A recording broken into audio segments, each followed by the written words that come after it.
Today I want to talk a little bit about the power of certainty. We could all use more of it, especially these days.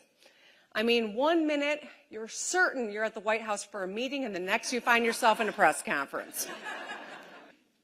Governor, you've been in the news a lot lately. You've been busy. Yeah, how was Washington? Did you?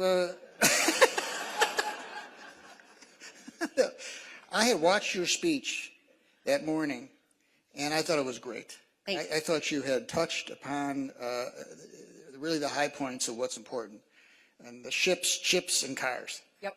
And then about 90 minutes later, or so, there was a change in the direction of the news coverage. News coverage. Yeah. And the next morning, I woke up, and there you are in the paper. Beautiful picture of you.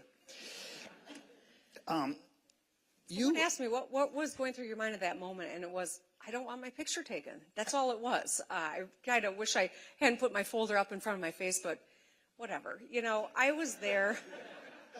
I mean, I just wrote a book about learning to laugh at yourself, so I'm pretty good at it. And we all make, we all have our moments. But I guess what I would say is, I checked in with my staff this morning, as I do every single morning, and we have 5,500 Michiganders who are on day 15 of not having power in northern Michigan. So I was in Washington, D.C. to try to make sure that we can get a federal declaration of emergency and get help. The fact that it's been 15 days when the temperature has gone below freezing every single 24-hour period during that 15 days, and that these are Michigan residents who are hurting, who are in rural parts of the state and have very small providers. That's what the whole reason I was there. People say, why were you there? That's why.